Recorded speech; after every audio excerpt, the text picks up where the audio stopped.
میں انچارج کو ایک طرف لے گیا۔ میں نے کہا، دیکھو برادر، تم لوگ شدید خطرے میں ہو۔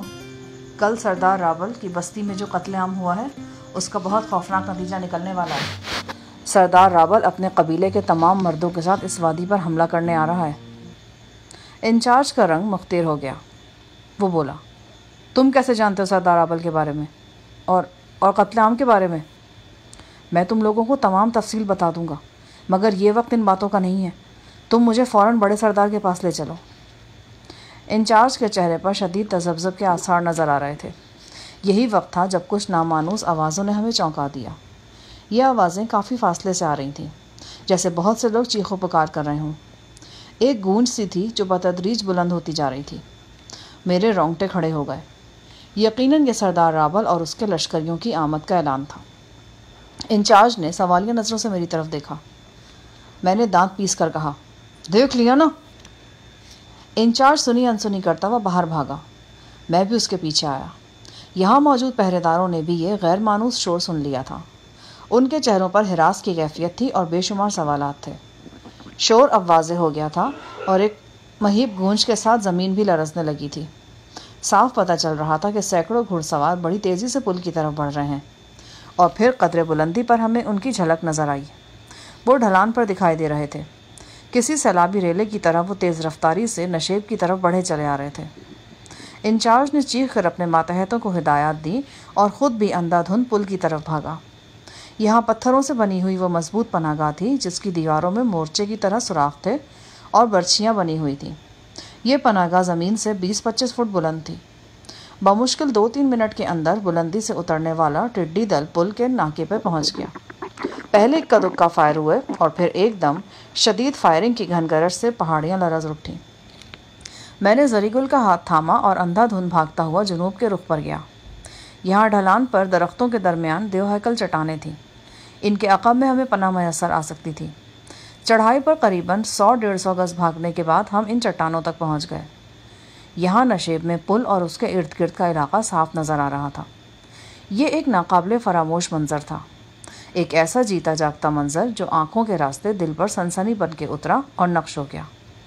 وہ ہو بہو میدان جنگ کا منظر تھا۔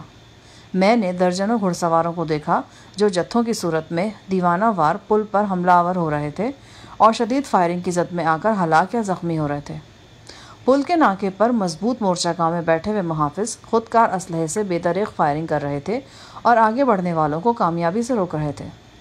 پستول اور ریوالور سے لے کر MG تک کے ہر قسم کا آتشی ہتھیار اس میں استعمال ہو رہا تھا۔ گاہے بگاہے زوردار دھماکوں سے بھی قرب و جوار لرز جاتے تھے۔ یہ دستی بموں کے دھماکے تھے۔ گھمسان کے رن میں ٹھیک سے اندازہ نہیں ہو رہا تھا کہ یہ دستی بم کس طرف سے پھینکے جا رہے ہیں۔ 4-5 منٹ جاری رہنے والے شدید ترین حملے کے بعد سردار رابل کے لشکری پل کے محافظوں کو روند کر پل پر چڑھ گئے۔ اب یہ بات یقینی تھی کہ سردار رابل نے رات کو جو اہم مشن بھیجا تھا وہ اپنا مقصد حاصل کرنے میں کامیاب رہا تھا۔ اگر سردار سدرت کے لشکری پل کو حرکت دے سکتے تو اب تک دے چکے ہوتے، لیکن وہ ایسا نہیں کر سکے تھے۔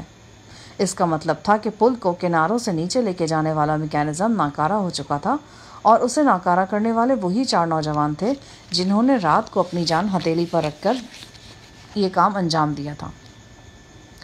سردار رابل اور اس کے بکھرے ہوئے لشکری نصف پل طے کر چکے تھے جب انہیں ایک بار پھر شدید مزاحمت کا سامنا کرنا پڑا۔ در حقیقت پل کے سرے پر موجود محافظ شکست کھانے سے پہلے اپنا کام کر گئے تھے۔ انہوں نے اپنے ساتھیوں کو اتنا وقت فراہم کر دیا تھا کہ وہ منظم اور مسلح ہو کر موقع پر پہنچ جائیں۔ مجھے اور زری گل کو پل پر دست بدست لڑائی کے مناظر نظر آ رہے تھے۔ کلہاڑوں کے خوفناک پھل چمک رہے تھے، برچھے چل رہے تھے۔ کم از کم 1 درجن افراد کو میں نے اپنی آنکھوں سے ہلاک یا زخمی ہو کر تیز رفتار کوہی نالے میں گرتے ہوئے دیکھا۔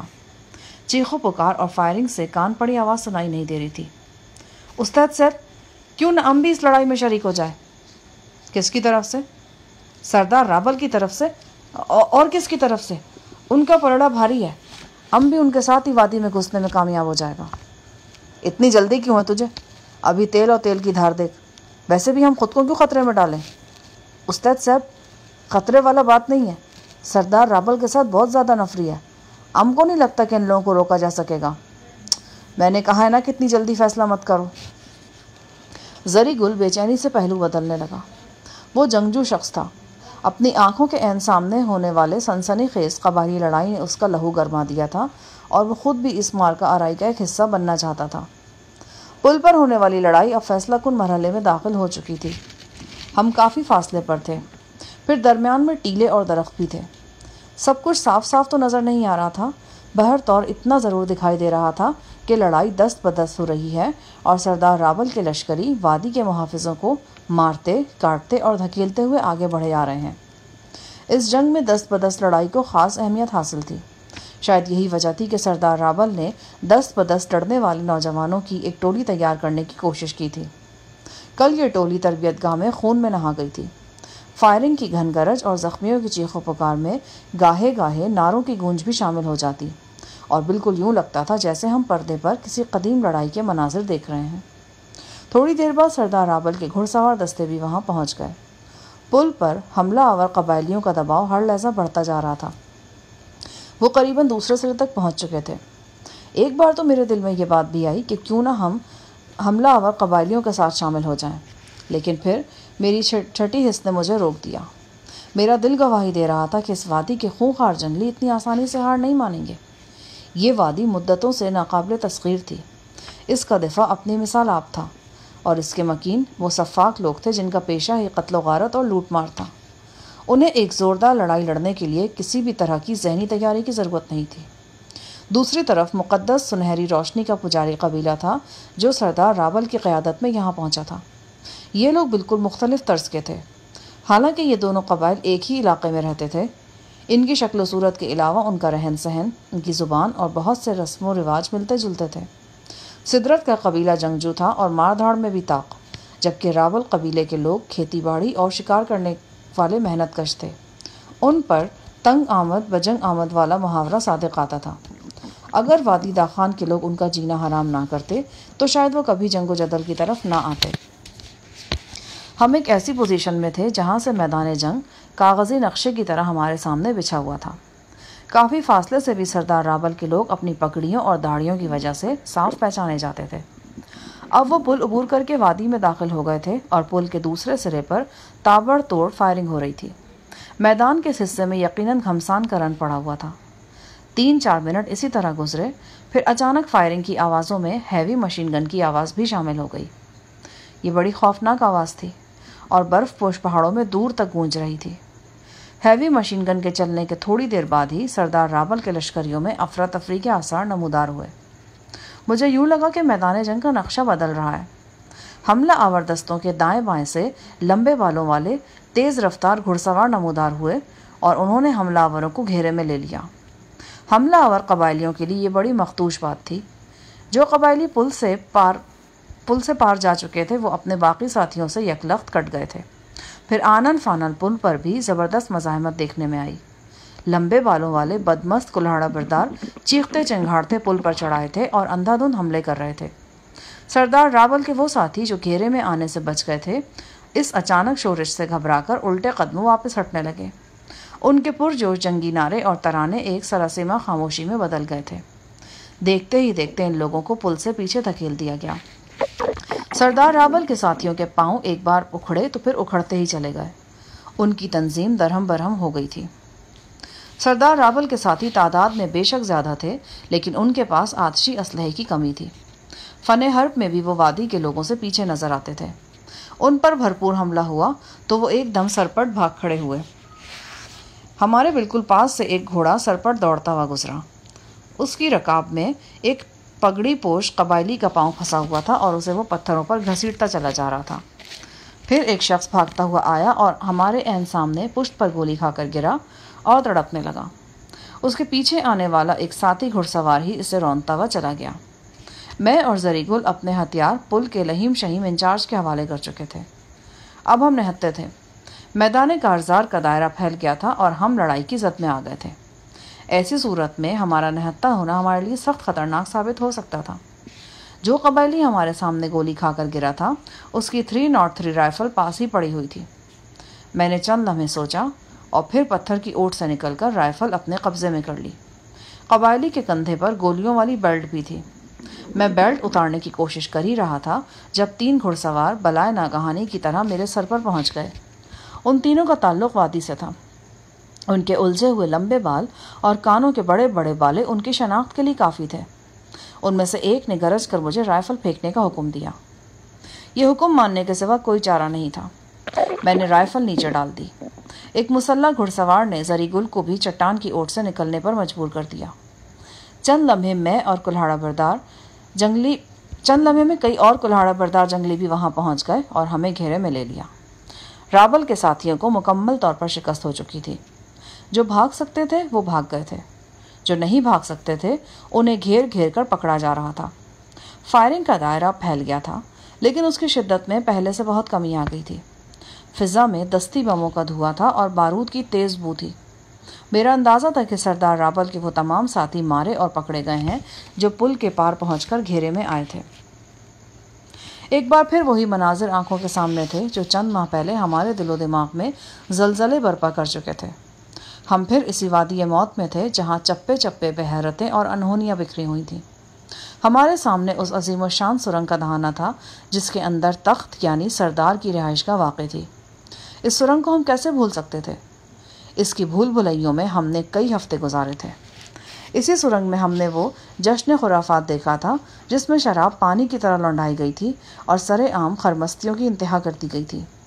اس سرنگ کے دہانے پہ عین سامنے وہ صدیوں پرانا تناور درخت تھا جس کی شاخوں سے بے شمار پراسرار پوٹلیاں جھولتی تھیں، اور روپاش دیوتا کی شبی جو بپھرے ہوئے سانڈ کی شکل میں تھی اسی سرنگ کے دہانے پر کندہ تھی۔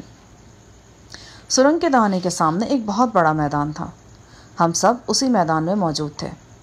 سب سے میری مراد وہ تمام قیدی ہیں جو لڑائی میں وادی والوں کے ہتھے چڑھے تھے۔ ان میں مترجم واحدی اور سردار رابل کے چھوٹے بھائی کے علاوہ کئی جانے پہچانے چہرے نظر آ رہے تھے۔ سب کے پاؤں میں بیڑیاں اور زنجیریں ڈالی گئی تھیں اور اکثر کے ہاتھ پشت پر باندھ دیے گئے تھے۔ تاہم میرے اور زری گل کے ہاتھ آزاد تھے۔ قیدیوں سے برآمد ہونے والا اسلحہ ایک بہت بڑے ڈھیر کی صورت میں درخت تلے پڑا ہوا تھا۔ اس میں آتشی ہتھیاروں کے علاوہ برچھے اور کلہاڑے وغیرہ بھی شامل تھے۔ پکڑے جانے والے تمام گھوڑے اور خچر بھی ایک جگہ جمع کر دیے گئے تھے۔ قیدیوں کی تعداد 300-400 سے کم نہیں تھی۔ ہمارے سمیت وہ سب کے سب زمین پر بیٹھے تھے۔ ان میں سے کئی ایک زخموں سے چور تھے اور بری طرح کرہا رہے تھے۔ قیدیوں کے ارد گرد سرخ انگارہ آنکھوں والے مسلح پہرے دار بھوکے شیروں کی طرح ٹہل رہے تھے۔ جو منظر ہمارے سامنے تھا وہ خاصا دردناک تھا۔ لڑائی میں مارے جانے والے حملہ آوروں کی لاشوں کو گھوڑوں سے باندھ کر پتھریلے میدان میں گھسیٹا جا رہا تھا اور مختلف طریقوں سے لاشوں کی بے حرمتی کی جا رہی تھی۔ اس کھیل میں وادی کے عام مرد و زن بھی شامل تھے۔ ایک لاش کو درخت سے لٹکا کر پھانسی دے دی گئی۔ 2 لاشوں کے سر کاٹ کر علیحدہ کر دیے گئے اور لوگ انہیں یوں ٹھوکرے رسید کر رہے تھے جیسے وہ انسانی سر نہ ہو بلکہ فٹ بال ہوں۔ یہ سارے نظارے وحشتناک تھے۔ اچانک میں نے ایک جانا پہچانا چہرہ دیکھا۔ وہ سردار سدرت تھا۔ چند دیگر افراد کے ساتھ وہ قیدیوں کے درمیان سے گزرتا ہوا ہماری طرف آ رہا تھا۔ اس کے انداز میں تیزی تھی۔ چند ہی لمحے میں وہ اپنے 1 درجن مسلح محافظوں کے ساتھ ہمارے سامنے موجود تھا۔ مجھے اور زری گل کو پہچان کر اس کی آنکھوں میں بے پناہ حیرت امنڈ آئی۔ اس حیرت میں انتہا درجے کی الجھن بھی شامل تھی۔ جو شخص سردار کو اپنے ساتھ ہمارے پاس لایا تھا اس نے مقامی زبان میں سردار سے کچھ کہا۔ سردار نے الجھن آمیز انداز سے نفی میں سر ہلایا اور پھر ایک محافظ کو حکم دیا کہ وہ ہماری بندشیں کھول دے۔ میرے اور زری گل کے پاؤں آزاد کر دیے گئے۔ سردار سدرت نے ایک لفظ کہے سنے بغیر ہمیں اپنے ساتھ لیا اور میدان سے نکل کر سرنگ میں داخل ہو گیا۔ سرنگ کی جانی پہچانی تاریکی اور بو باس نے ہمارا استقبال کیا۔ جلد ہی ہم نے خود کو سردار سدرت کی جانی پہچانی رہائش گاہ تخت کے ایک آرام دہ حصے میں پایا۔ سرنگ کے اس حصے میں روشنی کرنے اور آگ جلانے کی اجازت تھی، لہٰذا یہاں روشنی کے علاوہ خوشگوار حرارت کا احساس بھی ہو رہا تھا۔ تنہائی ملتے ہی سردار سدرت نے کہا، شاہ جہان، مجھے اپنی آنکھوں پہ یقین نہیں آ رہا۔ میں تمہیں یہاں دیکھ رہا ہوں اور وہ بھی ان لوگوں کے ساتھ جو ہمارے دشمن ہیں۔ یہ سب کیسے ہوا اور کیوں؟ سردار سدرت، کبھی کبھی آنکھ بھی تو دھوکہ کھاتی ہے۔ جو نظر آ رہا ہوتا ہے وہ حقیقت میں نہیں ہوتا۔ مجھے پہلیاں نہ بجھواؤ شاہ جہان، مجھے بس یہ بتاؤ کہ یہ سب کچھ ہے کیا؟ کیوں تم نے کیا ایسا؟ میں نے تو اپنے خط میں سب کچھ لکھ دیا تھا تمہیں۔ تم سے ہاتھ جوڑ کر درخواست کی تھی کہ واپس یہاں آنے کی کوشش نہ کرنا، اور یہ بھی یقین دلایا تھا تمہیں کہ اگر تم میرے کہنے پر عمل کرو گے تو تمہارے ساتھی بھی واپس پہنچ جائیں گے۔ کیا وہ خط نہیں ملا تھا تمہیں؟ مجھے وہ خط مل گیا تھا اور وہ ساری باتیں بھی سمجھ آ گئی تھیں جو تم سمجھانا چاہتے تھے۔ مجھے 100% یقین تھا کہ تم اپنے وعدوں پر عمل کرو گے۔ میں دوبارہ یہاں آنے کے بارے میں سوچ بھی نہیں سکتا تھا، لیکن پھر حالات کچھ ایسے ہوئے کہ مجھے سوچنا پڑا۔ کچھ بہت اہم لوگوں کی گمشدگی نے مجھے مجبور کر دیا کہ میں پھر اس ویرانے کا رخ کروں۔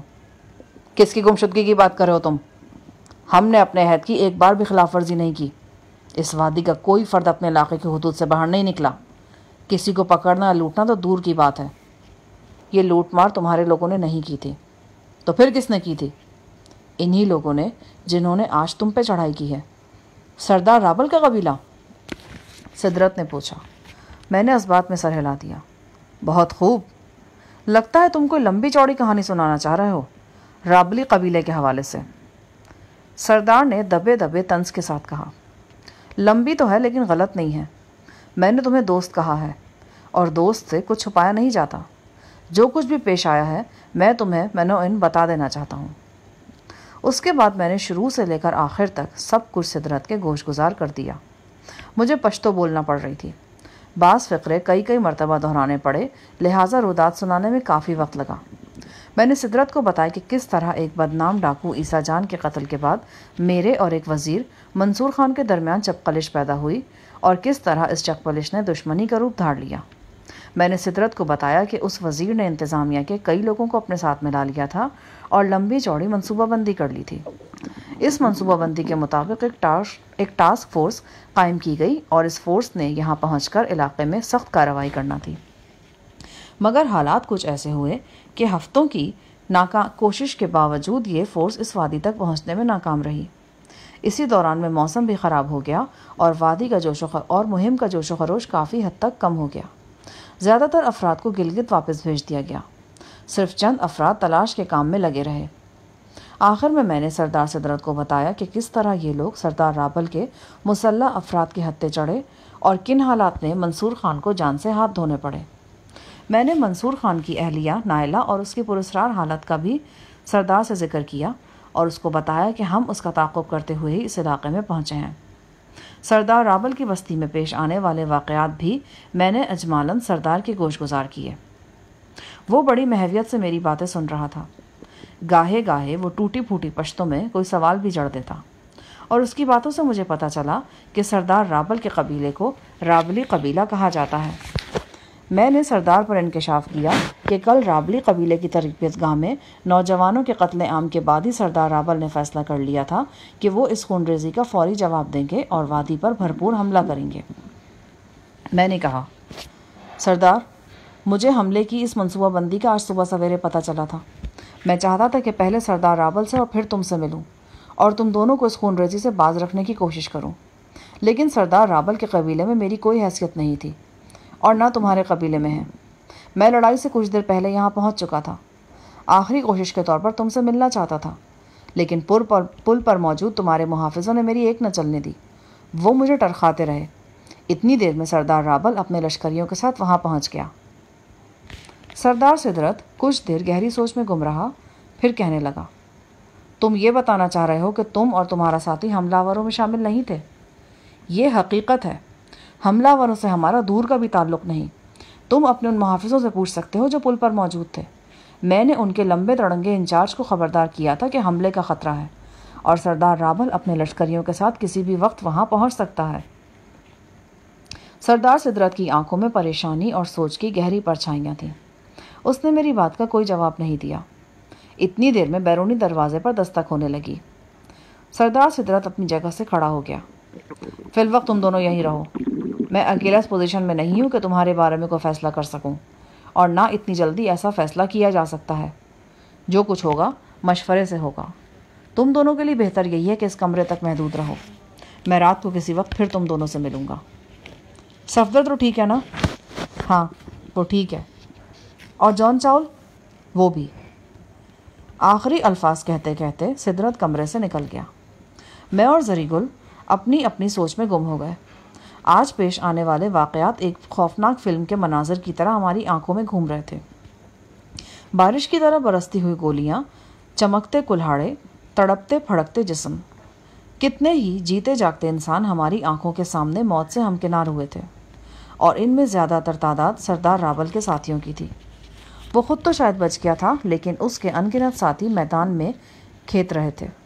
یہ وہی لوگ تھے جو کل رات تک پرجوش نعرے لگا رہے تھے اور داخان کے باسیوں سے اپنے نوجوانوں کے قتل کا یادگار انتقام لینے کا عزم کر رہے تھے۔ وقت کی بساط پر ان کی ساری امیدیں خاکستر ہوئی تھیں اور وہ خود بھی خاک و خون میں لوٹ گئے تھے۔ یہ وادی ہمیشہ کی طرح اب بھی ناقابل شکست ہی رہی تھی۔ شام ہوئی اور پھر رات ہو گئی۔ سرنگ کا یہ حصہ روشن اور گرم تھا۔ تماشا گاہیں یہاں سے قریبی تھیں۔ گانے بجانے کی آوازیں ہمارے کانوں تک پہنچ رہی تھی۔ یہ آوازیں معمول سے کافی بلند تھیں اور ان میں جوش و خروش پایا جاتا تھا۔ شاید اس فتح کی خوشی منائی جا رہی تھی جو آج اس وادی کے باسیوں کو نصیب ہوئی تھی۔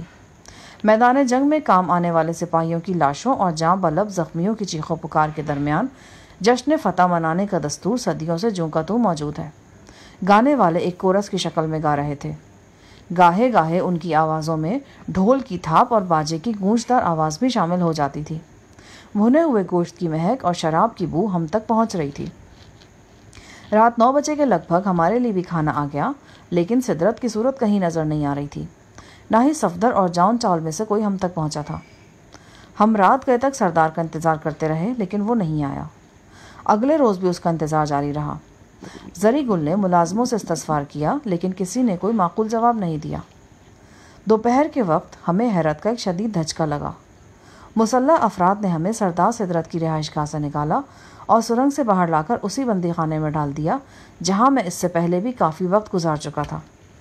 یہ بندی خانہ وادی کے ایک بارونق حصے میں واقع تھا۔ یہاں باقاعدہ کسی جیل خانے کی طرح بیرکیں بنی ہوئی تھیں۔ ان بیرکوں میں کہیں آہنی جنگلے لگے ہوئے تھے اور کہیں موٹے بانسوں کو سلاخوں کے طور پر استعمال کیا گیا تھا۔ اس بندی خانے میں باقاعدہ ٹارچر سیل بھی تھے جہاں ملزموں کو عقوبت دے کر ان سے اعتراف جرم کرایا جاتا تھا۔ اس بندی خانے میں وہ خانو نامی لڑکے کی ماں پر جو وحشیانہ تشدد ہوا تھا مجھے ابھی تک یاد تھا۔ پہلے کی نسبت اس مرتبہ بندی خانے میں کافی رش تھا۔ شاید اس کی وجہ یہ تھی کہ ان 300-400 ماداروں یعنی قیدیوں کو بھی اسی بندی خانے میں رکھا گیا تھا جو کل لڑائی میں گرفتار ہوئے تھے۔ جس کوٹری میں مجھے اور زری گل کو پہنچایا گیا اس میں بھی 10-12 قیدی ٹھسے ہوئے تھے۔ شام سے کچھ دیر پہلے ہمیں ایک جانی پہچانی صورت نظر آئی۔ یہ ناشا تھی، وادی کے سب سے بڑے پجاری کی ناخلف بیٹی۔ پجاری دوسرے 14 عدد پجاریوں کے ساتھ ہی میرے ہاتھوں ہلاک ہو چکا تھا، اور اس کی ہلاکت کے بعد آج پہلی دفعہ میرا اور ناشا کا آمنا سامنا ہوا تھا۔ وہ ہمیشہ کی طرح اسی لمبے اونی لبادے میں ملوث تھی۔ پاؤں میں کسی جنت نشین سیاح کے جوگرز تھے۔ لبادے کے نیچے اس کا لباس بے حد مختصر تھا اور کمان کی طرح تنا ہوا جسم گاہے بگاہے اپنی جھلک دکھا رہا تھا۔ وہ کسی جنگلی گھوڑی ہی کی طرح دبلی پتلی اور تیز ترار تھی، لیکن اس وقت اس کی تیز تراری قدرے مان نظر آ رہی تھی۔ آنکھوں میں بھی تفکر کی پرچھائیاں تھیں۔ وہ میرے اور زری گل کے سامنے پہنچ کر مبہوت کھڑی ہو گئی۔ ہمارے درمیان کوٹری کی آہنی سلاخیں حائل تھیں۔ میں اس کے باپ کا قاتل تھا۔ اگر وہ اپنے لبادے کے اندر سے اچانک ریوالور نکال کر مجھ پر فائرنگ شروع کر دیتی یا مجھے چھرا گھونپ دیتی تو میں کیا کر سکتا تھا؟ لیکن اس نے ایسا کچھ نہیں کیا، بس یک ٹک مجھے گھورتی رہی۔ اس کی آنکھوں میں بے نام شکوے تھے اور گئے دنوں کی تلخ و شیریں یادوں کا عکس تھا۔ وہ آہستگی سے بولی، تم نے دوبارہ یہاں کر اچھا نہیں کیا شاہ جہان۔ میں اپنی مرضی سے نہیں آیا اور نہ میری نیت میں کوئی فرق ہے۔ میں ساری بات سردار سدرت کو بتا چکا ہوں۔ تم نے بتایا وہ سب کچھ تو ہے، لیکن تم ثابت کچھ نہیں کر سکتے، اور جو بات ثابت ہو رہی ہے وہ تمہارے اور تمہارے ساتھیوں کے حق میں اچھی نہیں ہے۔ کیا ثابت ہو رہا ہے؟ یہی کہ تم اس کارروائی میں شامل رہے ہو جو سردار رابل اور اس کے ساتھیوں نے ہمارے خلاف کی ہے، بلکہ تم اس حملے میں بھی شامل تھے جو کل سے پہر وادی پر ہوا۔ یہ بالکل غلط ہے، لیکن واقعات تمہارے خلاف گواہی دے رہے ہیں۔ میں کہتا ہوں کہ یہ سب تمہاری غلط فہمی ہے۔ کیا یہ غلط فہمی ہے کہ تم پچھلے کئی روز سے سردار رابل کے ساتھ رابلی قبیلے کی بستی میں موجود تھے؟ کیا یہ بھی غلط ہے کہ تم قبیلے کے نوجوانوں کو دست بدست لڑائی کی تربیت دے رہے تھے اور پھر تم عین لڑائی کے موقع پر بھاگتے ہوئے پکڑے گئے ہو؟ ہم لڑائی میں شریک نہیں تھے اور نہ ہی بھاگ رہے تھے۔ میں لڑائی سے پہلے سردار سدرت سے ملنے یہاں پہنچا تھا۔ پل پر موجود تمہارے مسلح لوگوں نے مجھے آگے نہیں بڑھنے دیا۔ اس بات کی گواہی پل کی چوکی کا انچارج دے سکتا ہے، اور دوسرا افراد بھی دے سکتے ہیں، لیکن ان میں سے تو کوئی بھی زندہ نہیں بچا۔ جس انچارج کی تم بات کر رہے ہو اس کا سر دستی بم سے اڑا دیا گیا تھا، باقی افراد بھی پہلے ہی حملے میں چھلنی ہو گئے تھے۔ یہ تم کیسی بات کر رہی ہو؟ وہ 10-15 افراد تھے، ان میں سے کوئی نہ کوئی تو بچا ہوگا۔ میرے خیال میں تو کوئی بھی نہیں بچا۔ تو پھر تم میری زبان پر اعتبار کرو، میں تم لوگوں کا دشمن نہیں، دوست ہوں۔ میری دشمنی صرف جاتریوں سے تھی، تم سے میری کیا دعوت ہو سکتی ہے؟ یہ بات میں تو مان جاؤں گی، شاید سردار سدرت بھی مان جائے، لیکن دوسرے نہیں مانیں گے۔ دوسروں سے تمہاری کیا مراد ہے؟ بستی کے بڑے بوڑھے معزز لوگ جن کے مشورے سے سردار فیصلہ کرتا ہے۔ در حقیقت تم نے خود کو ایک سنگین معاملے میں پھنسا لیا ہے۔ میں نے موضوع بدلتے ہوئے کہا، صفدر کے بارے میں کچھ جانتی ہو؟ میرا مطلب ہے کہ وہ خیریت سے تو ہے نا؟ بالکل خیریت سے ہے، بلکہ موج کر رہا ہے۔ 2 نہایت خوبصورت لڑکیاں اس کی خدمت گار ہیں، اسے بہترین رہائش ملی ہوئی ہے، کھانے پینے کو بھی خوب ملتا ہے۔ حیرت کی بات ہے ابھی تک اس سے ملاقات نہیں ہو سکی۔ ابھی اور بھی بہت سی حیرت کی باتیں تمہارے سامنے آنے والی ہیں۔ کیا تم اپنی بات کی وضاحت کرو گی؟ میرے خیال میں یہ وقت ایسی وضاحتوں کے لیے مناسب نہیں ہے۔ وہ اپنی جگہ سے اٹھتے ہوئے بولی، میں موقع دیکھ کر پھر آؤں گی۔ کیا صفدر تک میرا پیغام پہنچا سکتی ہو؟ کوشش کروں گی، وہ بولی اور چپ چاپ واپس چلی گئی۔ اس کا رویہ خاصا مبہم اور الجھاؤ والا تھا۔ میں کافی دیر اس کے رویے کے بارے میں سوچتا رہا۔ صفدر کی غیر حاضری بھی ناقابل فہم تھی۔ میری طرح زری بھی اپنی سوچوں میں گرفتار تھا۔ اس کی آنکھوں میں ابھی تک ان خونی مناظر کا عکس نظر آ رہا تھا جو ہم دونوں نے کل سے پہر اس وادی کے آس پاس دیکھے تھے۔ گولیوں کی بوچھاریں، تیز دھار آلات کی چمک، مرنے والوں کے خوچنکا جسم اور زخمیوں کی چیخ و پکار۔ وہ سارے واقعات ایسے نہیں تھے کہ آسانی سے بھلائے جا سکتے۔ یوں لگتا تھا کہ جاگتی آنکھوں سے ایک بھیانک خواب دیکھا تھا ہم نے۔ ہم ایک بار پھر اسی جنجال میں آ پھنسے تھے جس میں سے چند مہینے پہلے بمشکل نکل پائے تھے، اور یہ سب کچھ چند ناعاقبت اندیش لوگوں کی وجہ سے ہوا تھا۔ کچھ ایسے نادان بیوروکریٹ اور سیاسی حضرات جنہوں نے خواہ مخواہ کی محاذرائی کی اور اپنے ساتھ ساتھ ہمیں بھی سخت مصیبت میں ڈال دیا تھا۔ پھر میرے خیالات کا دھارا اپنا رخ بدلتے بدلتے سردار راول کے قبیلے پر جا پہنچا۔ وہ پراسرار بستی جو سنسان پہاڑوں کی بلندی پر واقع تھی، جہاں مقدس سنہری روشنی کے حوالے سے ایسے شخص کی پرستش کی جا رہی تھی جو واقعی کچھ ناقابل فہم صلاحیتوں کا مالک تھا۔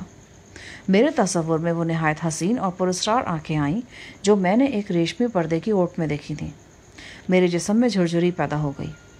کوئی ایسی کیفیت تھی ان آنکھوں میں جسے لفظوں میں بیان کرنا کم از کم میرے لیے ممکن نہیں۔ ایک بے نام سی ہیبت طاری ہو جاتی تھی اس ماحول اور ان آنکھوں کا تصور کر کے۔ پھر میں ان شب و روز کے بارے میں سوچنے لگا جو اس بستی میں گزار کر آیا تھا۔ میرے ذہن میں حسین اور نوخیز چشمہ کی شبی ابھری۔ وہ ہر رات میرے پہلو میں رہی تھی لیکن مجھ سے بہت دور رہی تھی۔ واحدی جو ہر گھڑی مجھ پر ایک نیا انکشاف کرتا رہا، اور کرخ چہرہ جو آنا جو ایک رات تیز دھار برچھا لے کر میری خوابگاہ میں گھس آیا تھا۔ دیر تک اپنے خیالوں میں گم رہنے کے بعد میں کوٹری کے سنگلاخ فرش پر لیٹ گیا۔ پوری کوٹری میں ایک ہی بوسیدہ سا گدیلا بچھا ہوا تھا۔ اوپر لینے کے لیے بھی اون سے بھرے ہوئے گدیلے تھے۔ یہ گدیلے وزنی ضرور تھے لیکن نہایت بدبودار اور بوسیدہ تھے۔ اس کوٹری میں پہنچ کر مجھے اٹک جیل میں گزرے ہوئے دن یاد آ گئے تھے۔ صبح سویرے میری نظر اپنے ساتھی قیدی پر پڑی اور میں دنگ رہ گیا۔ یہ میرا جانا پہچانا چہرہ تھا۔ یہ چہرہ کل تک کوٹری میں موجود نہیں تھا، شاید رات کسی وقت اسے یہاں ٹھوسا گیا تھا۔ وہ نوشاب تھا، وہی نوجوان جو چشمہ کا محبوب تھا اور چشمہ کے میرے پاس آنے کے اس سے ناراض ہو گیا تھا۔ اسے زندہ سلامت دیکھ کر جہاں مجھے حیرت ہوئی وہاں خوشی بھی ہوئی۔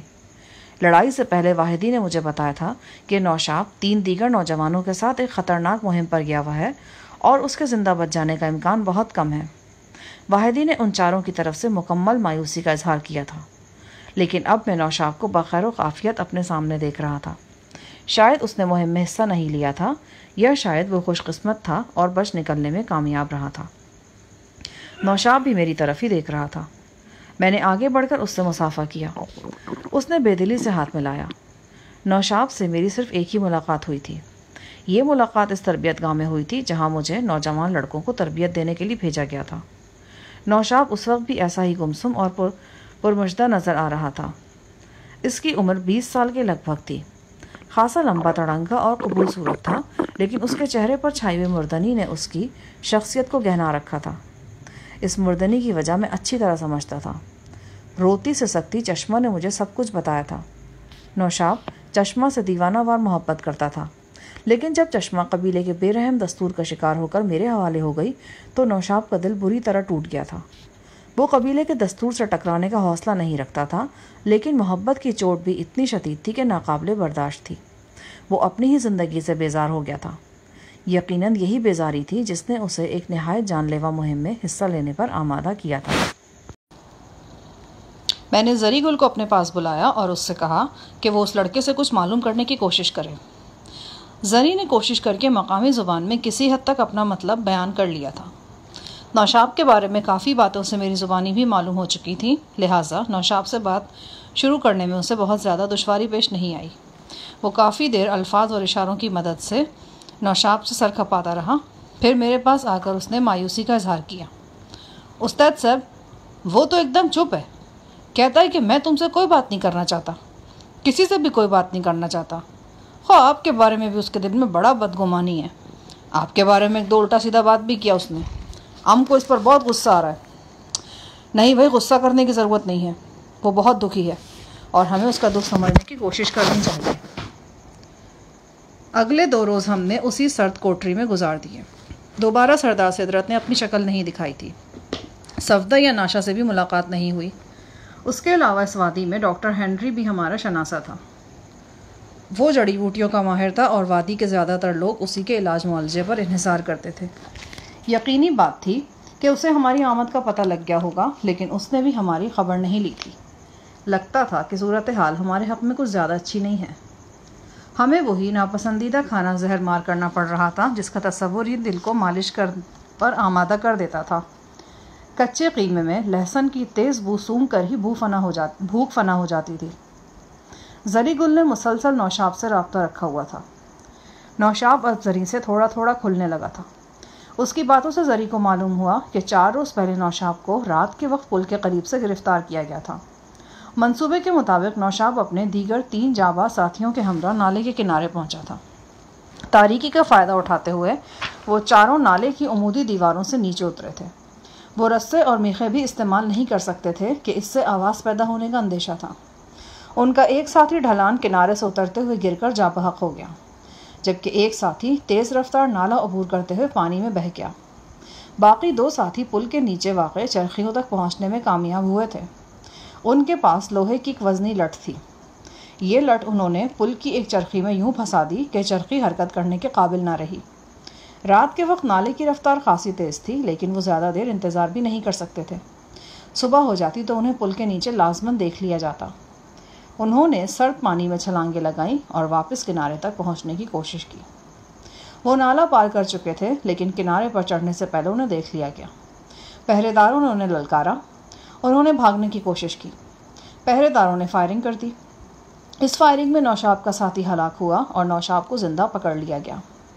فائرنگ کے دوران میں نوشاب بھاگتے بھاگتے گرا تھا۔ اس واقعے کی نشانی بازو پر چوٹ کی صورت میں ابھی تک جسم پر موجود تھی۔ نوشاب کی رودات متاثر کن تھی۔ وہ موت کے منہ سے بچ کر نکلا تھا۔ شاید قدرت اس کی زندگی منظور تھی۔ ممکن تھا کہ اس کی سلامتی میں معصوم چشمہ کی دعاؤں کو بھی دخل ہو۔ اس روز دوپہر کے وقت میں نوشاب کے پاس جا بیٹھا۔ مجھے دیکھ کر اس نے بیزاری سے منہ پھیر لیا۔ میں نے اس کے کندھے پر ہاتھ رکھ کر اسے بتایا کہ مجھ سے میرے بارے میں سخت غلط فہمی ہے۔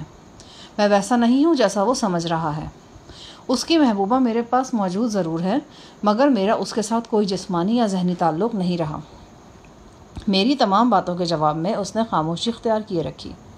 اس کے تاثرات سے ظاہر تھا کہ وہ میری باتوں کو متعلق اہمیت نہیں دے رہا۔ کوٹری کے باقی قیدی الجھن سے ہماری طرف دیکھ رہے تھے۔ ان کی سمجھ میں نہیں آ رہا تھا کہ میں نوشاب سے کس بات پر تکرار کر رہا ہوں۔ میں نے اپنی مدد کے لیے زری گل کو بھی بلا لیا۔ زری کے تعاون سے نوشاب کے ساتھ جو میری ٹوٹی پھوٹی گفتگو ہوئی، اس کا مفہوم کچھ اس طرح تھا۔ میں نے کہا، سردار رابل نے چشمہ کو میرے پاس زبردستی بھیجا تھا۔ نہ اس میں میری خواہش کا دخل تھا، نہ کسی پسند کا۔ نوشاب نے کہا، تمہاری پسند یا خواہش کو کوئی دخل نہیں تھا، لیکن وہ لڑکی تو ہے اور خوبصورت بھی ہے۔ میں یہ بات کس طرح مان لوں کہ وہ کئی راتوں تک تمہاری خوابگاہ میں رہی، تمہارے بس میں رہی اور پھر بھی بچی رہی؟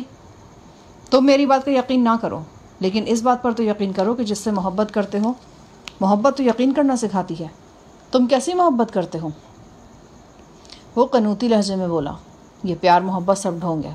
اگر وہ واقعی مجھ سے محبت کرتی تو جان دے دیتی، لیکن تمہارے بستر پر سونا قبول نہیں کرتی۔ تم کیسے کہہ سکتے ہو کہ اس نے میرے بستر پر سونا قبول کیا ہے؟ ایسی نوبت ہی نہیں آئی۔ اگر ایسی نوبت آتی تو ممکن ہے وہ وہی کچھ کر گزرتی جو تم کہہ رہے ہو۔ بلکہ مجھے یقین ہے کہ اگر میں چاہتا تو بھی چشمہ کو ہاتھ نہیں لگا سکتا تھا۔ جس رات چشمہ کو میری خوابگاہ میں پہنچایا گیا، چشمہ کا ایک برچھا بردار خیرخواہ خوابگاہ میں موجود تھا۔ وہ میرے ٹکڑے کرنے کا پختہ ارادہ رکھتا تھا۔ شاید تمہیں معلوم ہے کہ اس کا نام جوانا ہے، چشمہ کے باپ کا دوست ہے۔ میں نے یہ ساری کہانی سن رکھی ہے، مجھے یقین نہیں ان باتوں پر۔ پھر کیسے یقین آئے گا تمہیں؟ میں نے قدرے غصے سے کہا۔ میرے غصے نے اسے چونکا دیا۔ وہ کچھ دیر تک میری طرف دیکھتا رہا۔ اس کے چہرے پر ہیجانی کیفیت تھی۔ کیا تم کہہ سکتے ہو کہ چشمہ تمہاری بہن اور ماں کی طرح تھی؟ اگر اتنی ہی بات تھی تو تم نے اسے اس قدر لٹکایا کیوں؟ چشمہ میرے لیے ماں اور بہن کی طرح ہے۔ اگر اس سے بڑھ کر بھی کوئی مقدس رشتہ ہو سکتا ہے تو میں وہ بھی قبول کرنے کے لیے تیار ہوں، اس لیے کہ میرا دل اور ذہن بالکل صاف ہے۔ نوشاب جذباتی انداز میں میری طرف دیکھ رہا تھا۔ اس کی آنکھوں میں آنسوؤں کی چمک تھی۔ پھر وہ ایک دم سسک پڑا۔ میں نے ہاتھ بڑھا کر اسے اپنے کندھے سے لگا لیا۔ ہمدردی پا کر اس کا دل اور بھر آیا۔ وہ پھوٹ پھوٹ کر رونے لگا۔ کوٹری کے باقی قیدی تعجب سے ہم دونوں کی طرف دیکھ رہے تھے۔ بڑی پریشان کن صورتحال تھی۔ یوں لگتا تھا کہ ہمارے ارد گرد کوئی کھچڑی سی پک رہی ہے۔ اس بندی خانے میں رہتے ہوئے باہر کے حالات کے متعلق اندازہ لگانا قطعی مشکل تھا۔ پہرے داروں کا رویہ بھی قیدیوں سے اچھا نہیں تھا جو لڑائی میں گرفتار ہو کر یہاں آئے تھے۔ انہیں ڈانٹا ڈپٹا جاتا تھا اور کھانا بھی کم ملتا تھا۔ ہم بھی ان قیدیوں میں شامل تھے۔ میں نے انچارج پہرے دار سے کئی بار کہا تھا کہ میں سردار سدرت سے ملنا چاہتا ہوں، لیکن اس نے نہ صرف میری بات کو نظر انداز کیا بلکہ بے طرح مجھے گھورا بھی تھا۔ یوں لگتا تھا کہ لڑائی میں گرفتار ہونے والے ہر شخص کو یہاں کے پہرے دار کچا کھا جانا چاہتے ہیں۔ شاید اس طیش کا سبب وہ جانی نقصان تھا جو اہل وادی کو سردار راول کے اچانک حملے کی وجہ سے اٹھانا پڑا تھا۔ زری گل اکثر نوشاب کے پاس بیٹھا نظر آتا۔ نوشاب کی آنکھوں میں ایک بار پھر زندگی کی مدھم چمک نظر آنے لگی تھی۔ اس کی خاموشی بھی کافی حد تک کم ہو گئی تھی۔ وہ زری کے علاوہ دیگر قیدیوں سے بھی باتیں کرتا تھا۔ تمام قیدی نوشاب سے بے حد متاثر تھے۔ ظاہر ہے کہ اس نے پورے قبیلے کے لیے اپنی جان ہتھیلی پر رکھی تھی اور اپنے لشکریوں کے لیے ایک زبردست کارنامہ سر انجام دیا تھا۔ یہ اور بات ہے کہ یہ کارنامہ بھی اس قبیلے کو فتح سے ہمکنار نہیں کر سکا تھا۔ بہرحال ہار جیت تو لڑائی کا حصہ ہوتی ہے۔ زری نے مجھے بتایا کہ نوشاب اپنے پچھلے رویے پر بہت پچھتا رہا ہے۔ اسے افسوس ہے کہ اس نے چشمہ کی گریہ زاری سے کیوں نہ سر لیا اور اس کی بات پر کیوں یقین نہیں کیا۔ اب ان کے درمیان اس بندی خانے کی دیواریں ہیں، وہ اس تک اپنے خیالات بھی نہیں پہنچا سکتا۔ زری گل، مایوسی کی قید سے بڑھ کر کوئی قید نہیں ہوتی۔ اب اس میں امید جاگی ہے تو قسمت بھی جاگے گی۔ وہ ضرور آزاد ہوگا۔ مجھے توقع ہے کہ اسے چشمہ کے سامنے شرمندگی سے سر جھکانے کا پورا موقع ملے گا۔ زری گل ایک دم اداس ہو گیا۔ پتہ نہیں ام کو بھی ایسا موقع ملے گا یا نہیں۔ کیا مطلب؟ تم کس سے معافی مانگنا چاہتے ہو؟ کلثوم سے جناب۔ اور کس سے؟ ہیں؟ تم نے کیا گناہ کیا کہ اس سے معافی مانگنا چاہتے ہو؟ عشق سے بڑا گناہ اور کیا ہوگا استاد صاحب؟ ام نے اس سے عشق فرمایا اور پھر اس کا آرزو بھی پورا نہ کر سکا۔ وہ چاہتا تھا کہ ام اس کے ساتھ اس وادی میں رہ جائے، لیکن ام اس کو روتا چھوڑ کر آپ کے ساتھ چلا گیا۔ اگر ام کو معلوم ہوتا کہ پھر یہیں آنا ہے اور آپ کو بھی آنا ہے تو شاید ہم یہیں رہ جاتا۔ زری گل کا چہرہ ایک دم لٹکا ہوا تھا۔ تمہارا چہرہ دیکھ کر آج مجھے بھی گانا یاد آ رہا ہے، فلم شہنائی کا تھا۔ تجھے اپنے دل سے ہم نے کچھ اسی طرح کا تھا۔ میں نے جان بوجھ کر گانا ادھورا چھوڑ دیا۔ وہ فوراً بولا، تجھے اپنے دل سے ہم کیسے بلا دے، تیرا یاد ہی تو ہمارا زندگی ہے۔ بالکل یہی تھا۔ چند سیکنڈز کے لیے خوش رہنے کے بعد زری گل کا چہرہ ایک بار پھر لٹک گیا۔ استاد صاحب، ویسے ام کو آپ پر بھی افسوس ہے۔ کس بات پر؟ دیکھیں، اس دن کلثوم کا بڑا بہن ناشا ام سے ملنے اس بندی خانے میں آیا۔ آپ نے اس سے دنیا جہان کا باتیں کیا، لیکن کلثوم کے بارے میں کوئی بات نہیں کیا۔ اس سے پتہ چلتا کہ آپ کو ہمارا بالکل بھی خیال نہیں۔ ہم تو انگریزی میں بات چیت کر رہے تھے، تجھے کیسے معلوم ہوا کہ ہم نے کلثوم کے بارے میں کوئی بات نہیں کی؟ ہمارا خیال ہے کہ اب آپ بات کو مذاق میں ٹالنے والا ہے. یہ مذاق کا بات نہیں ہے استاد صاحب. غم کی وجہ سے کسی دن ہمارا دل سچ مچ پٹ جائے گا. پھر آپ کو پتہ چلے گا کہ ام کلثوم کے لیے کتنا سیکرٹ تھا. سیکرٹ نہیں، سیریس. ہاں جی وہی. پتہ نہیں وہ سائیں علی صاحب بھی کہاں غائب ہو گیا. اگر وہ ہمارے ساتھ ہی پکڑا جاتا اور یہاں ہوتا تو شاید ہمارا کچھ مدد کر سکتا تھا. اوے گھامڑ، وہ بہت پہنچی ہوئی چیز ہے.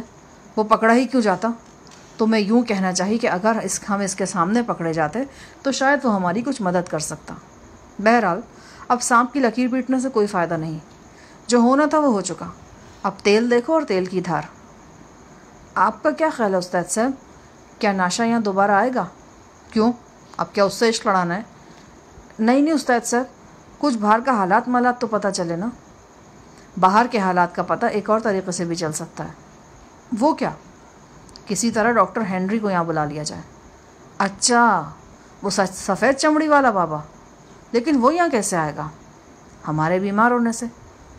ہم سمجھا نہیں. وہ یہاں ایک لوتا سمجھدار ڈاکٹر ہے. اگر ہم میں سے کوئی شدید بیمار ہو جائے تو شاید ڈاکٹر ہینری اسے دیکھنے چلا ہے. ہاں ویسے بات تو آپ کا ٹھیک ہے. اگر آپ کہیں تو ہم بیمار ہو جائے. ہم ویسے بھی خود کو بہت بیمار محسوس کر رہے ہیں. یہاں بیمار عشق کی نہیں، صرف بیمار کی ضرورت ہے. میرے خیال میں اس کام کے لیے نوشاب مناسب رہے گا. کیا مطلب؟ اس کا بازو زخمی ہے. وہ پرسوں کافی تکلیف محسوس کر رہا تھا. اگر وہ اپنی تکلیف کو ذرا بڑھا چڑھا کر بیان کرے اور پہرے داروں سے درخواست کرے تو ممکن ہے کہ وہ ڈاکٹر کو یہاں لے آئیں یا اسے ڈاکٹر کے پاس لے جائیں. وہ تو ہم سب کو بھوکا مارنے کے چکر میں. وہ ڈاکٹر کو کہاں لائے گا؟ ارے بھائی، تجربہ کرنے میں کیا حرج ہے؟ زری بولا. ہاں یہ ہو سکتا ہے کہ اگر آپ بیماری کی ایکٹنگ کرے تو آپ کے لیے ڈاکٹر بلا لیا جائے. آپ بہرحال پہرے داروں کے لیے زیادہ اہم قیدی ہیں. آپ کو سردار سدرت کے دوست کے طور پر پہچانا جاتا ہے. ویسے بھی سب پہرے دار آپ کو جانتا وانتا ہے. لیکن میں ایسی صورت میں بیمار ہو سکتا ہوں اگر واقعی بیمار ہو جاؤں. مجھ سے ایکٹنگ نہیں ہوتی. ہم نے آپ سے کہا تھا نا کہ خدا کے کارخانے میں کچھ بھی بیکار نہیں، حتیٰ کہ فلمیں بھی بیکار نہیں ہیں. اگر آپ فلمیں دیکھتا نا تو آج آپ کے لیے ایکٹنگ کرنا کوئی مسئلہ نہیں ہوتا. پاکستانی فلموں میں ایکٹنگ ہوتی ہے کیا؟ لو اور بات کر لو. ہمارے پاکستانی اداکاروں جیسا ایکٹنگ کوئی اور مائیکل لال کیا کرے گا؟ ایک طرف ہمارے سلطان رائی اور یوسف خان کو کھڑا کر دو، دوسری طرف ہالی ووڈ کے تمام فرنگی اداکاروں کو کھڑا کر دو. ہمارا دونوں شیر جوان ان دونوں کو دو بڑکوں میں آگے نہ لگا لے تو ہمارا نام نہیں. اب آپ ہی ذرا سوچ کر بتائیں، سلطان رائی کی ڈانگ کا کوئی مقابلہ کر سکتا ہے؟ گیگری پیک جیسا اداکار 10 دفعہ بھی پیدا ہو جائے نا تو سلطان رائی کی 2 ڈانگیں نہیں کھا سکتا. اور وہ جو عمر شریف ہے، سونے کی تلاش والا، لالے سدھیر کی ایک بڑک کی مار نہیں ہے. اعلانیہ اداکاری، مطلب وہ المیہ اداکاری کہنا چاہ رہا تھا. اعلانیہ اداکاری میں بھی ہمارے اداکاروں کا جواب نہیں ہے. اب آپ ہی ذرا انصاف سے بتائیں، اگر اعلانیہ اداکاری میں شبنم اور الزبتھ ٹیلر کا مقابلہ کرایا جائے تو کون جیتے گا؟ شبنم جب آنکھوں میں آنسو بھر کر اور ہوٹھ ٹیڑھا کر کے کہتی ہے کہ سرتاج اب ہمیشہ کے لیے آپ کی زندگی سے نکل جائے گا، تو عورتیں داڑے مار مار کر روتا ہے. کیا الزبتھ ٹیلر اسے داڑے مروا سکتا ہے؟ اور مذاقیہ اداکاری میں جس طرح ہمارا رنگیلا صاحب 2 لتیاں چلاتا ہے، چارلی چپن ایک دفعہ چلائے نا تو اس کی ٹانگیں کولی پڑ جائیں.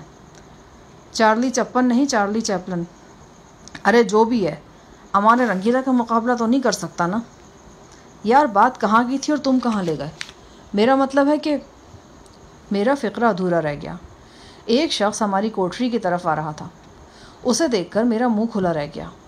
یہ وہی تھا جس کے بارے میں ہم باتیں کر رہے تھے اور جسے یہاں بلانے کے منصوبے بنا رہے تھے، یعنی ڈاکٹر ہینری. گھنی سفید بھووں کے نیچے اس کی آنکھوں نے حرکت کی اور میرے چہرے پر جم گئیں. اس کے جھریوں سے بھرے سرخ و سفید چہرے پر شناسائی کا تاثر تھا، مگر وہ اس شناسائی کا کھل کر اظہار نہیں کر رہا تھا. اس نے عام سے لہجے میں مجھے مخاطب کیا. ہیلو شاہ جہان، کیسے ہو؟ بہت مزے میں ہوں. اس بندی خانے سے بہتر رہنے کی جگہ اور کون سی ہو سکتی ہے؟ لیکن اس جگہ کا انتخاب تم نے خود ہی کیا ہے.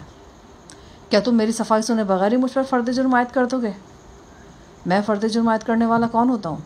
یہ کام سردار اور اس کے ساتھیوں کا ہے، ڈاکٹر ہینری نے کہا، اور وہ قیدیوں اور ماداروں کے معائنے میں مصروف ہو گیا. وہ سلاخوں کے باہر سے ماداروں کو دیکھ رہا تھا. اس کے ساتھ ایک معاون بھی تھا. معاون کے ہاتھ میں ایک بکس تھا جس میں دوائیں اور محرم پٹی کا سامان تھا. 2 مسلح محافظ بھی ہنری کے ساتھ تھے۔ ان محافظوں کے بال ان کے کندھوں تک پہنچ رہے تھے اور آنکھیں سرخ تھیں۔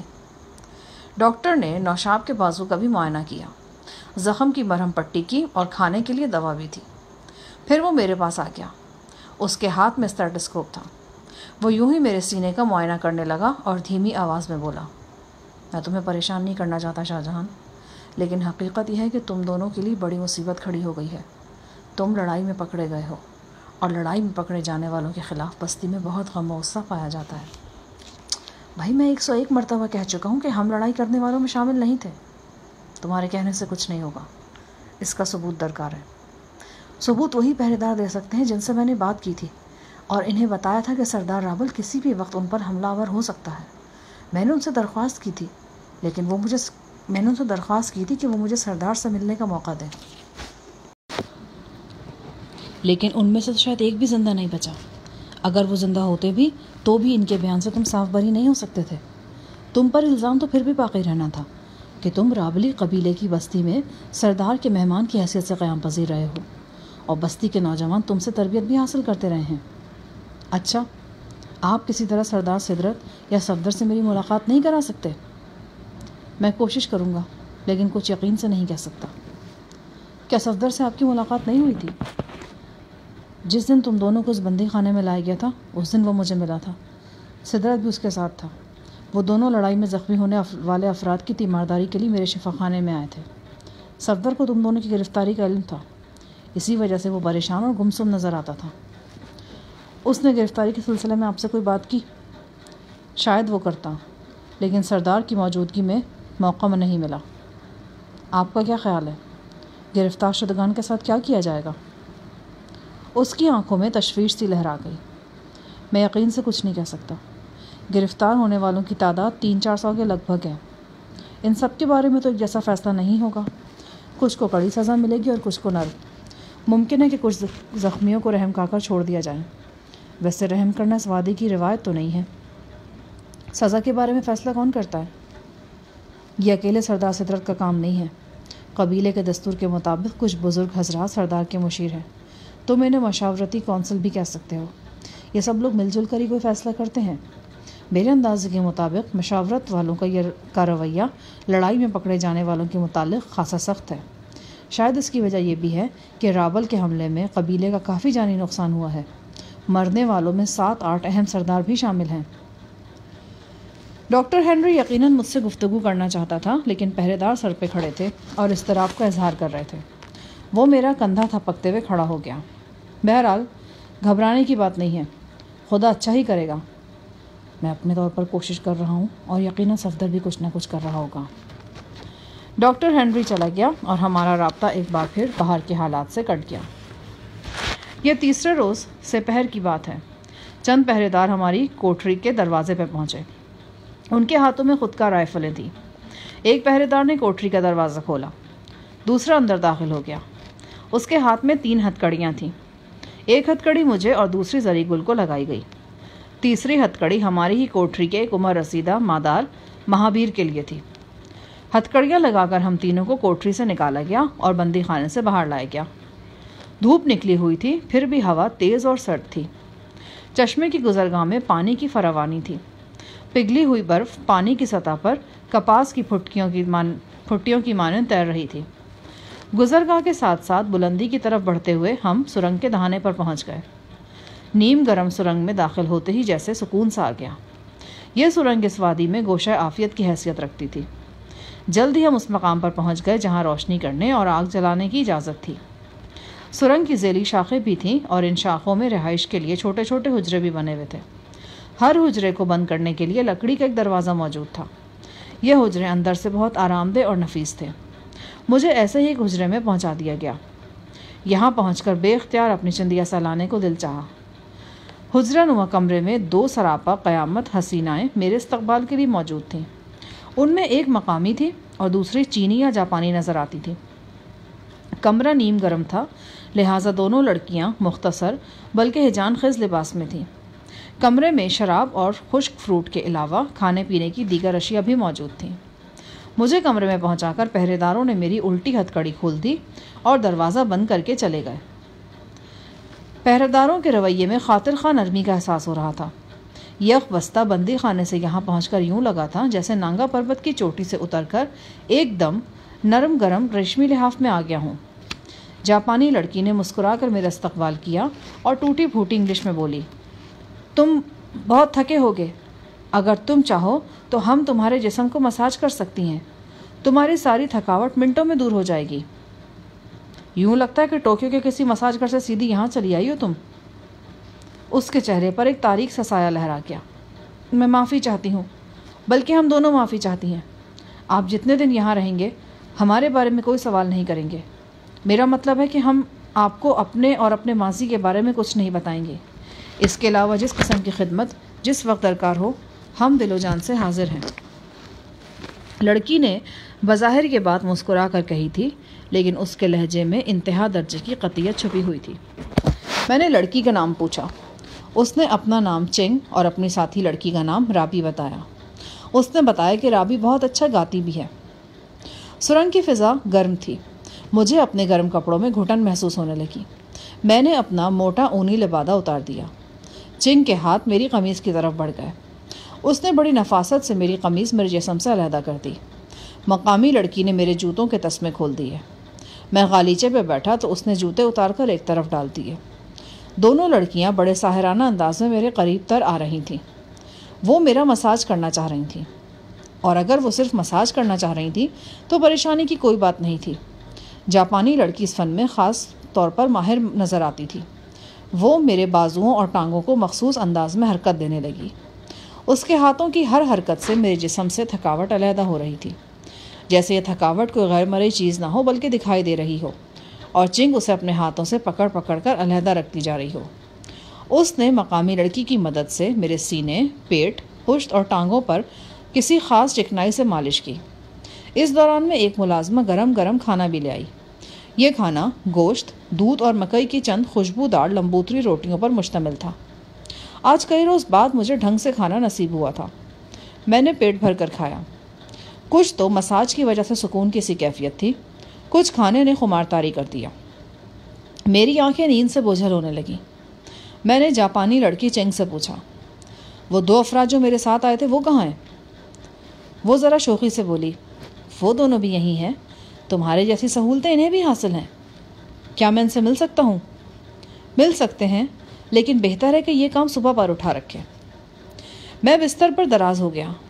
یوں لگ رہا تھا جیسے صفدر یا ناشا وغیرہ کی کوشش رنگ لے آئی ہے اور ہمارے سلسلے میں سردار سدرت نے نرمی اختیار کر لی ہے۔ اب یہ بھی ممکن تھا کہ صبح ہماری ملاقات صفدر سے بھی ہو جاتی۔ صفدر پر مجھے پورا بھروسہ تھا۔ وہ ہر بڑے سے بڑے طوفان میں چٹان کی طرح ڈٹ جانے والا دوست تھا۔ اس کی باخبری اور بلند ہمتی بھی ہر شبے سے بالاتر تھی۔ میری پلکوں کو نیند سے بوجھل دیکھ کر مقامی لڑکی نے چراغ کو پھونک مار دی۔ اب کمرے میں ایک ریشمی اندھیرا سرسرا رہا تھا۔ میرے بالکل قریب دو آفت زادیاں موجود تھیں۔ ان کے جسموں کی آنچ مجھ تک پہنچ رہی تھی۔ میں اس آنچ کو محسوس کرتے کرتے گہری نیند سو گیا۔ اگلا دن اسی پرآسائش انداز میں طلوع ہوا۔ جنگلی گلابوں کی طرح کھلی کھلی دونوں لڑکیوں نے فوراً گرم گرم ناشتے کے ساتھ میرا استقبال کیا۔ ناشتے کے فوراً بعد میں زری گل سے ملنے اٹھ کھڑا ہوا۔ کمرے سے باہر مسلح پہرے دار موجود تھا۔ میں نے اشاروں کے نائم سے پوچھا کہ میرا ساتھی کدھر ہے۔ اس نے ہاتھ سے ایک قریبی کمرے کی طرف اشارہ کر دیا۔ میں نے دروازہ کھولا۔ میں نے دروازے پر مدھم دستک دی۔ ایک مقامی لڑکی نے دروازہ کھولا۔ زری گل سامنے ہی گاؤ تکیے پر کے سہارے چت لیٹا تھا۔ مجھے دیکھ کر جیسے حواس میں آیا اور اٹھ کر بیٹھ گیا۔ کیسی گزر رہی ہے؟ وہ کھوئے کھوئے انداز میں بولا، خوستید صاحب، ہم کو لگ رہا ہے کہ کل سے پہر فوت ہو گیا تھا۔ فرشتوں نے ہم کو وادی موت کے بندی خانے سے اٹھا کر سیدھا جنت میں لا اتارا ہے۔ بے شمار نعمتوں کے ساتھ ساتھ 2 عدد حوریں بھی ہماری خدمت پر لگا دیا ہے۔ کچھ ہوش کے ناخن لو، یہ جنت نہیں وادی کی سرنگ ہے، اور ہم ابھی تک پورے جنگلیوں کے قبضے میں ہیں۔ یہ لڑکیاں حوریں نہیں بلکہ ان سہولتوں کا حصہ ہے جو ہمیں یہاں مہیا کی گئی ہیں۔ ایسی ہی 2 عدد سہولتیں میرے کمرے میں بھی موجود ہیں، اور ایک سہولت نے تو اتنا مختصر لباس پہن رکھا ہے نا کہ تیرے دادا حضور دیکھ لیتے تو پھر سے جوان ہو جاتے۔ استاد صاحب، ہماری کچھ سمجھ نہیں آ رہا کہ یہ ہو کیا رہا ہے۔ کہاں اتنا سختی اور کہاں ایسا نرمی۔ یہ لڑکیاں تو ہمارے اوپر ایسا گرا پڑ رہا ہے جیسے گڑ پر مکیاں گرتا ہے۔ اگر ہم کلثوم پر عاشق نہ ہو چکا تھا نا تو کل رات ان دونوں میں سے کسی ایک پر ضرور عاشق ہو جاتا، اور کیا پتا دونوں پر ہی عاشق ہو جاتا۔ کیا اندھیرے میں تیرے جیسے عاشق ایسا بھی کر گزرتے ہیں؟ ہم کو تو لگتا استاد صاحب یہ سب کچھ صفدر صاحب کا کیا درا ہے، انہی کی وجہ سے ہم پر یہ نرمی فرمایا گیا ہے۔ ہو بھی سکتا ہے اور نہیں بھی۔ ویسے ایک بات ہمارے دماغ میں بار بار آ رہا ہے، اگر یہ سب صفدر صاحب کی وجہ سے ہوا ہے تو پھر وہ تیسرا بندہ ہمارے ساتھ کیوں یہاں آیا ہے؟ صفدر صاحب کو اس سے کیا ہمدردی ہو سکتا ہے؟ وہ ہے کہاں؟ وہ ہمارے ساتھ اس کمرے میں ہے۔ ویسے وہ جتنا بوڑھا نظر آتا ہے نا اتنا ہے نہیں۔ رات اس نے جی بھر کر شراب پیا اور پھر اٹھ کر ناچنے لگا۔ ہمارا خیال ہے کہ وہ اپنے حصے کی حوروں، میرا مطلب ہے لڑکیوں سے بھی جی بھر کر خرمستیاں کرتا رہا ہے۔ لڑکیوں کا دبا دبا ہنسی اور اس کے قیقے ہم کو صاف سنائی دے رہا تھا۔ یعنی یہ کہ اس نے اپنی سہولتوں سے خوب فائدہ اٹھایا ہے۔ جی ہاں۔ اچانک ہمیں کھٹ پٹ کی آوازیں سنائی دی۔ کئی افراد باتیں کرتے ہوئے سرنگ کے حصے میں داخل ہوئے تھے۔ میں نے اٹھ کر دروازے میں سے باہر جھانکا۔ باہر کا منظر توجہ طلب تھا۔ 5-6 افراد محافظوں کے نرغے میں اندر آئے تھے۔ ان سب کو الٹی ہتکڑیاں لگی ہوئی تھیں۔ میں دیکھتے ہی پہچان گیا، یہ لڑائی میں پکڑے جانے والے مادار تھے اور اسی بندی خانے سے لائے گئے تھے جہاں سے کل سے پہر ہمیں لایا گیا تھا۔ ہماری ہی طرح ان ماداروں کو بھی مختلف کمروں میں پہنچا دیا گیا۔ یقیناً ان کی ہتکڑیاں بھی کھول دی گئی تھیں۔ کیا معاملہ استاد صاحب؟ ہماری ہی طرح 5-6 قیدیوں کی بھی عزت افزائی ہوئی ہے۔ ان میں ہمارا مترجم واحدی بھی شامل ہے۔ یعنی اس جنت میں جنتیوں کا اور حوروں کا آبادی بڑھ گیا ہے؟ لگتا تو ایسا ہی ہے۔ کچھ دیر تک زری گل کے پاس بیٹھ کر اور اسے ہدایات دے کر میں واپس اپنے کمرے میں آ گیا۔ کئی دنوں کی بے تحاشا سردی سے اکڑا ہوا جسم سرنگ کی خوشگوار حرارت پا کر بہت آرام محسوس کر رہا تھا۔ میں دوپہر کا کھانا کھا کر سویا تو شام کے بعد تک سوتا رہا۔ اٹھا تو طبیعت کافی حشاش بشاش تھی۔ اس برفانی وادی میں سرنگ واقعی جائے سکون و راحت تھی۔ خاص طور سے یہ کمرے تو نہایت پرآسائش تھے۔ دبیز قالین، گدے، غالیچے اور روشنی کا مناسب انتظام۔ یہ کمرے چاروں طرف سے بند تھے، پھر بھی گھٹن کا احساس نہیں ہوتا تھا۔ میری خدمت اور مامور دونوں دوشیزائیں آج مختلف لباس میں نظر آ رہی تھیں۔ چنگ کا لباس تو کل ہی کی طرح مختصر تھا، لیکن مقامی لڑکی رابی کندھوں سے پنڈلیوں تک لباس سے ڈھکی ہوئی تھی۔ یہ پیراہن اتنا چست اور باریک تھا کہ ہر چند کہیں ہے نہیں ہے والا معاملہ تھا۔ ان دونوں نے بناؤ سنگھار کر رکھا تھا اور آج پھر پوری طرح مائل بکرم نظر آتی تھیں۔ ان کی ہر ادا لبھانے والی اور ہر حرکت دعوت انگیز تھی۔ ایسی آفت زادیوں کے ساتھ بسر کرنا ایک آفت سے کم نہیں تھا۔ اچانک میرے ذہن میں خیال برق کی طرح کوندا اور میرے پورے جسم میں چونٹیاں سی رینگ گئیں۔ میں جہاں بیٹھا تھا وہاں پتھر کی طرح ساکت بیٹھا لرز گیا تھا۔ میرے تصور میں بدنصیب صحافی شاہد خان کا چہرہ آیا تھا، وہی شاہد خان جسے سزا کے طور پر تماشا گاہ میں بدمست سانڈوں کے آگے پھینک دیا گیا تھا۔ سزا دینے سے پہلے اسے بھی تو ہماری ہی طرح 8-10 روز تک بہت عیش و عشرت میں رکھا گیا تھا۔ بالکل، ہاں بالکل ایسا ہی آرام دہ کمرہ تھا جہاں میں نے شاہد خان کو شراب کے نشے میں دھت عورتوں سے لپٹتے چپٹتے دیکھا تھا۔ پورے 1 عشرے یعنی تقریباً 10 روز تک اسے اسی وادی میں ہر طرح کا عیش و آرام حاصل رہا تھا، اور پھر اسے موت کے گھاٹ اتار دیا گیا تھا، بالکل جیسے قربانی کے کسی جانور کو ذبح کرنے سے پہلے خوب عزت دی جاتی ہے، خوب کھلایا پلایا جاتا ہے۔ کہیں ہمارے ساتھ بھی تو ایسا ہی کوئی سانحہ رونما نہیں ہونے والا؟ یہ سوال ایک زہریلے تیر کی طرح میرے پیکرے خیال کو چھید کیا۔ میں غیر ارادی طور پر اپنی جگہ کھڑا ہو گیا۔